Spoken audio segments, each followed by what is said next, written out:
আল্লাহ রাসূল বলেছেন দারিদ্রতা মানুষকে কাফেরের দিকে ধাবিত করে। দারিদ্রতা মানুষকে কাফের বানিয়ে ফেলে। তো সুতরাং আমরা বলি, আমরা সবসময় এমফেসাইজ করি যে গরিব থাকো, গরিব থাকো, টাকা পয়সা এত লাভ কি, দুনিয়া দুনিয়া করা দরকার না, আখিরাত করো না। ইসলামের যত বড় বড় ইবাদত আছে, সবচেয়ে বেশি বড় ইবাদত গুলো কিন্তু ধনীর জন্য। রোজা, এই তোমার কোরবানি কার জন্য? গরিবের জন্য। হজ কার জন্য? গরিবের জন্য। যাকাত কার জন্য? গরিবের জন্য। কার জন্য? ধনীর জন্য। আল্লাহ তাআলা কোরআনে আকিমুস সালাত ওয়া আতুজ যাকাত, যাকাত আদায় করতে বলছে, যাকাত প্রদান করতে বলছে, যাকাত খাইতে বলে নাই। আর আমরা ইসলামটাকে বানায় নিয়েছি যে এটা গরিবের ধর্ম। তোমরা জানো, ব্রিটিশরা যখন আমাদের এই উপমহাদেশে আসছিল, তখন আমরা, এই উপমহাদেশ ছিল পৃথিবীর সপ্তম ধনী দেশ। সপ্তম ধনী দেশ ছিল যখন ব্রিটিশরা আসছে। আর যাওয়ার পথে আমাদেরকে সবচেয়ে ফকিরি দেশে পরিণত করে গিয়েছে। তারা কি করছে? তারা আমাদের শিক্ষা ব্যবস্থাটাকে এমন ভাবে তৈরি করে দিয়েছে, আমাদের শিক্ষা ব্যবস্থায়, আমাদেরকে শিক্ষা ব্যবস্থা পড়ানো হয় যে ছিঁড়া কাঁথায় শুয়ে লাখ টাকার স্বপ্ন কেন দেখো। তারা আমাদেরকে এই যে অ্যাপ্লিকেশনে শিখায়, কি শিখায় জানো? যে কেরানি পদে চাকরির জন্য আবেদন। কখনো দেখছো সিইউ পদে আবেদনের চাকরির জন্য আবেদন তোমাদেরকে শিখাইতে? এমডি পদে আবেদনের চাকরি শিখাইতে? আমাদেরকে যে কেরানি পদে আবেদন। তার মানে ব্রিটিশরা আমাদের মাথায় ঢুকিয়ে দেয় তোরা ফকিরের জাতি, তোরা ফকিরের জাতি, তোরা চিন্তা করবি কেরানি পর্যন্ত, একটা প্রধান হওয়ার জন্য চিন্তা করবি না। আমরা সেই মেন্টালিটি নিয়ে আছি। বড় স্বপ্ন দেখতে পারি না, এমডি হব সে স্বপ্ন দেখতে পারি না, বড় ব্যবসায়ী হব স্বপ্ন দেখতে পারি না,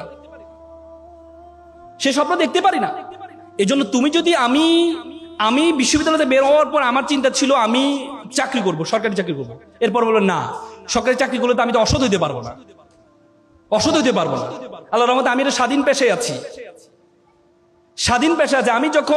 আমি যখন ওকালতি দিতে ঢুকি, প্রথম দিনে আমি স্যালারি পেয়েছিলাম 100 টাকা। একটা শুনানি করেছিলাম, জামিন করেছিলাম, সিনিয়র আমাকে 100 টাকা দিয়েছেন। এবং আমার বন্ধু যারা আছে তারা বিভিন্ন বাংলাদেশ ব্যাংক, বড় বড় ব্যাংক প্যানেল লয়ার হিসেবে ঢুকেছে, তাদের বেতন ছিল 70 থেকে 80 হাজার টাকা। কয়েকদিন আগে আমার একটা ফ্রেন্ড, আজকে 10 বছর ওকালতির পরে চেম্বার আসি, বললো বন্ধু আমি তো 80, 90, 1 লাখ টাকার মধ্যে সীমাবদ্ধ আছি, তুমি তো গাড়ি বাড়ি মালিক হয়ে গেছো, এখন বন্ধু চাকরি ভালো লাগে না, এই পেশা, তোমার পেশা চলে আসবো, আইনজীবী পেশা আসবো। তাই বললাম বন্ধু তোমাকে তো আবার শুরু থেকে শুরু করতে হবে। বলছে না, শুরু থেকে শুরু করবো। সে আবার শুরু থেকে শুরু করেছে। তার মানে যদি আমি সেদিনের টাকার বড় স্বপ্ন দেখতাম না 70-80 হাজার টাকা আমার লাগবে, তাহলে আজকে এই অবস্থায় I have 12 juniors in my chamber, 12 জন জুনিয়র আছে আমার, সে সুযোগটা হতো না। এজন্য তোমাদেরকে চিন্তা করতে হবে যে তুমি কি চাও, তোমার মেন্টালিটি কি। সেটির জন্য চাওয়ার আগে প্রথমে তোমার সম্বন্ধে তোমাকে জানতে হবে। Who are you, who are you want to go, তুমি কে, তোমার সম্বন্ধে। আমরা সবসময় বললাম না, ব্রিটিশরা আমাদের মাথা ঢুকিয়ে দিয়েছে আমরা তো ছোট। দেখো, আগে আরবরা বড় বড় ব্যবসায় পরিচালনা হইতো, আর এখন মুসলমানরা একটা কনজিউমার জাতিতে পরিণত হয়েছে, ভোক্তা। ওরা বানায় আর আমরা ভোক্তা, অথচ আমরা হওয়ার কথা ছিল সবচেয়ে বড়। এই জন্য তোমাদেরকে প্রথমে তোমার সম্বন্ধে জানতে হবে, তোমার সম্বন্ধে তুমি কে, তুমি কতটুকু যেতে পারবা, তোমার সম্বন্ধে জানতে হবে। দেখো 2006 সালে বাংলাদেশে একটা অপটিক্যাল ফাইবার স্টেশন করা হয়েছে কক্সবাজারে। সেটি তোমার পর্তুগাল হয়ে, স্পেন হয়ে, সিঙ্গাপুর, মালয়েশিয়া হয়ে, ফিলিপিন হয়ে আমাদের কক্সবাজারের সাথে যুক্ত হয়েছে। সে অপটিক্যাল একটা তার, ফাইবার কেবল, পরবর্তীতে স্যাটেলাইট, এই কি বলে শেখ মুজিবুর রহমান যে এটা কি বলে হাইটেক পার্কের সাথে যুক্ত হয়েছে। সে তারটার দূরত্ব ছিল 17,500 কিলোমিটার। 17,500 কিলোমিটার একটা তার দিয়ে পুরো পৃথিবীটা আমাদের হাতের মুঠে চলে আসছে। আজকে আমরা এখানে কি করছি, আমেরিকা বসে দেখতে পাচ্ছে, আমেরিকাতে কি করছে আমরা এখান থেকে বসে দেখতে পাচ্ছি, মাত্র 17,000 কিলোমিটার একটা তার দিয়ে। বিজ্ঞান বলে আমাদের মাথার মধ্যে যে তার আছে, নার্ভ আছে, বলা হয় 2 কোটি নার্ভ আছে আমাদের মাথার মধ্যে। একটাকে যদি একটার সাথে যুক্ত করা হয় 2 লক্ষ কিলোমিটার হবে এটা দূরত্ব।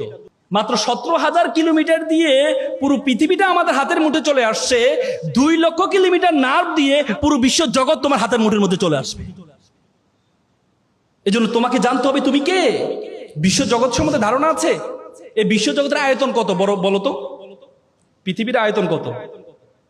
52 কোটি বর্গ কিলোমিটার। যে পৃথিবী, যে আয়তন, যে পৃথিবীটা, এই পৃথিবীটা আমরা যে সূর্যটা দেখতে পাই, এই 52 কোটি বর্গ কিলোমিটার মধ্যে 7টা মহাদেশ, 7টা মহাসাগর আছে। এই 52 কোটি বর্গ কিলোমিটার পৃথিবীটাকে যদি সূর্যের মধ্যে ঢুকিয়ে দেওয়া হয়, তাহলে 13 লক্ষ পৃথিবী ঢুকিয়ে দেওয়া সম্ভব। কত লক্ষ? 13 লক্ষ। আর সূর্যটা কি? একটা নক্ষত্র। আল্লাহ বলেছে বিলিয়ন বিলিয়ন মিলিয়ন নক্ষত্র আছে। তার মানে এই বিশ্বজগৎ সম্বন্ধে তোমার ধারণা আছে? এই বিশ্বজগতে আল্লাহ তাআলা তোমাকে আমাকে কি বলেছে জানো? আল্লাহ বলছে কুনতুম খায়রা উম্মাত উখরিজাত লিন-নাস তা'মুরুনা বিল মা'রুফ ওয়া তানহাউনা আনিল মুনকার।